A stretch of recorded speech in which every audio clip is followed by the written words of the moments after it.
Assalamualaikum warahmatullahi wabarakatuh. Alhamdulillah, semoga semuanya kita diberi kesehatan oleh Allah Subhanahu wa Ta'ala. Saat ini kita melihat banyak sekali orang-orang yang berdakwah, yang dia mengajak kepada agama Islam ini, tetapi seakan-akan dia mengotori kesucian agama ini. Karena pegangan kita ya Al-Quran, pegangan kita ya Al-Hadis. Kalau kita mau dakwah, maka harusnya kita berdakwah sesuai dengan anjuran Al-Quran. Karena begini, saya menulis beberapa catatan kecil. Kalau kita lihat dalam surat An-Nahl ayat 125 dikatakan konsep dakwah, ud'u ila sabili rabbika bil hikmati wal mau'izatil hasanah. Kalau kamu mengajak kepada jalannya Allah, maka ajaklah dengan cara yang baik, wal mau'izatil hasanah, dan ajarilah dengan cara yang baik. Wajadilhum billati hiya ahsan. Kalau kamu berdebat, maka berdebatlah dengan cara yang baik. Maka konsep yang benar yang ditawarkan oleh para ulama, ada istilah amar ma'ruf nahi mungkar. Betul. Tetapi sekali lagi konsep ini harus betul-betul dibenahi.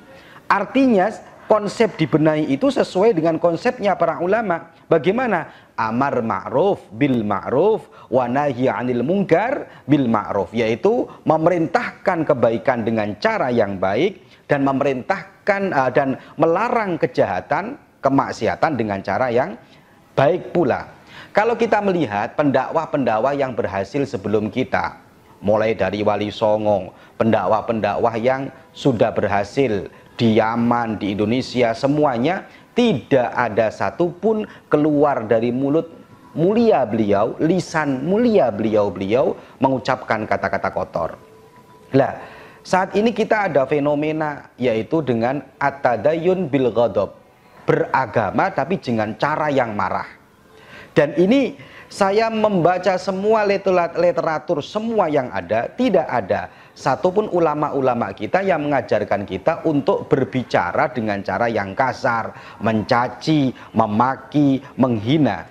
Bahkan barusan saya sampaikan bahwa dakwah yang baik, yang memberikan kesan kepada masyarakat, yang mengajak dengan baik, itu menghindari dakwah cacian, makian, ujaran kebencian. Lah, oleh karena itu keberhasilan dakwah yang sudah disampaikan oleh para ulama, yang sudah dipraktekkan oleh para ulama mulai zaman dulu sampai sekarang, ulama-ulama dulu berhasil berdakwah itu karena dakwahnya birahmat. Melihat umat ini, melihat mereka yang salah maupun benar, itu dengan penglihatan yang bi'aini rahmah, melihat dengan cara yang rahmat. Lah, oleh karena itu, ayo kita bersama-sama pendakwah-pendakwah ini bagaimana kita berdakwah tidak menimbulkan konflik, kita berdakwah menentramkan, kita berdakwah tidak ada cacian, tidak ada makian. Kepada siapa? Kepada siapapun.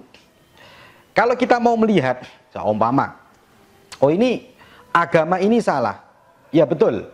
Seumpama kalau kita mau bicara beda agama lah ya, kita meyakini agama kita pasti paling benar. Orang yang tidak meyakini agamanya tidak benar, meyakini masih meragukan agama Islam tidak benar, maka dia kafir. Tetapi apakah boleh walaupun kita meyakini, betul-betul meyakini, karena wajib bagi umat Islam fanatik kepada agamanya, wajib. Bukan lagi sunnah, tapi wajib meyakini. Sedikit saja kita tidak meyakini agama kita paling benar, maka kita bisa kafir. Tetapi juga kita berdakwah kepada mereka yang non-muslim, itu nggak boleh mencaci mereka. Bahkan tidak boleh mencaci Tuhan-Tuhan mereka. Kalau kita melihat dalam Al-Quran, surat Al-An'am ayat 108 dikatakan di sana, wala tasubbul ladzina yad'una min dunillah. Janganlah kamu sekali-kali mencaci, memaki Tuhan-Tuhan mereka, fayasubbullah bighairi adwan bighairi ilmin. Maka mereka akan mencaci Tuhan kita dengan tanpa pengetahuan yang benar. Artinya orang non-muslim yang akidahnya mereka wajib kita katakan tidak benar, tetapi mendakwai mereka juga dengan cara yang benar. Karena dengan cara yang tidak benar, maka hasilnya juga tidak akan benar. Bahkan Kalau kita melihat lagi cara dakwah dalam Al-Quran itu, Al-Hujurat ayat 11, ini saya sampaikan ayat-ayatnya. Kita melihat di sana, ya ayyuhalladzina amanu la yaskharu qaumun min qaumin asa ayyakunu khairan minhum. Dikatakan, wahai orang-orang iman, janganlah kalian merendahkan satu kaum, satu golongan, satu etnis. Ini larangan. Bahkan larangan keras kita menghina, mencaci dengan kata-kata mohon maaf. Saat ini muncul kata cebong, muncul kata kadrun. Itu juga sebenarnya tidak ada dalam ajaran kita. Bahkan Allah berfirman dalam Al-Quran, mungkin orang yang direndahkan itu lebih baik daripada Anda yang merendahkan. Maka betul-betul rendah merendahkan, caci memaki, ini tidak ada ajarannya dalam agama ini. Maka pendakwah-pendakwah yang sukses sebelum kita, yang mengislamkan ribuan orang, itu dakwahnya pasti dengan cara yang baik. Nah, sekarang ini fenomenanya adalah di mana mulai zaman dulu bahwasanya rezim dan lain sebagainya itu adalah bejat dan lain sebagainya. Boleh nggak kita mendakwai mereka dengan cara caci maki menghina? Ternyata kalau kita melihat dalam Al-Quran, orang yang berdakwah dari masyarakat biasa kemudian berdakwah kepada pemerintah, itu yang paling dapat kita ambil pelajarannya adalah dakwahnya Nabi Musa alaihissalam kepada Fir'aun. Fir'aun itu jahat-jahatnya orang. Fir'aun itu orang ibadah aja dilarang. Fir'aun itu mengaku Tuhan. Fir'aun itu coro basa Jawane sakarepe dhewe, dia melakukan apapun tidak ada yang berani.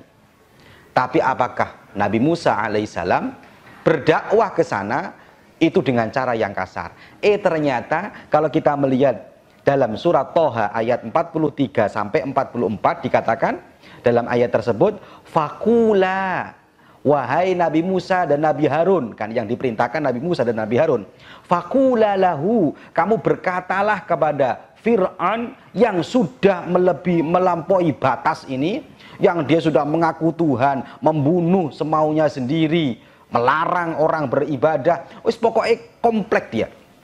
Apa katanya dalam Al-Quran? Faqula lahu qaulan layyinan, maka kamu berdakwalah dengan cara yang layyinan, yang halus. La'allahu yatadzakkaru aw yakhsha. Maka bisa-bisa atau la'allahu, semoga harapan besarnya dia akan ingat kembali si Fir'aun ini, aw yakhsha, atau dia takut kepada Allah. Artinya kalau kita melihat kepada siapapun, apalagi kepada sesama muslim ya, kepada non-muslim kita dilarang mencaci, memaki. Tapi wajib kita meyakini kebenaran agama ini tanpa keraguan sedikit pun, mencaci tidak dibenarkan.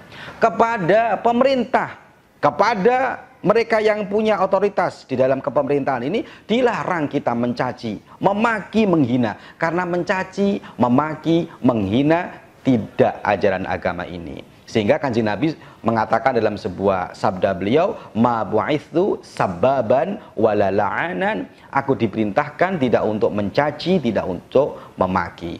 Oleh karena itu, dakwah kita dengan cara yang mencaci, memaki tidak akan menghasilkan apa-apa kecuali menghasilkan kebencian. Jadi kalau kita melihat dakwah kita kepada mereka yang tidak seakidah dengan kita dengan cara dilarang untuk menghina, kemudian dakwah kepada pemerintah yang jelas-jelas rusak di zaman dulu kita juga dilarang untuk menghina, apalagi kita berdakwah kepada sesama muslim. Dan kondisi saat ini kita miris bagaimana seorang muslim kadang-kadang mencaci, menghina muslim yang lain. Oleh karena itu, saya tidak mengingatkan kepada siapapun, saya mengingatkan kepada diri saya sendiri, agar diri saya sendiri juga bisa berubah dengan baik. Bagaimana kita berdakwah, mengajak kepada kebaikan dengan cara yang baik. Mungkin itu sekilas dari saya, semoga ada manfaatnya. Wallahul muwaffiq ila aqwamit thoriq. Wassalamualaikum warahmatullahi wabarakatuh.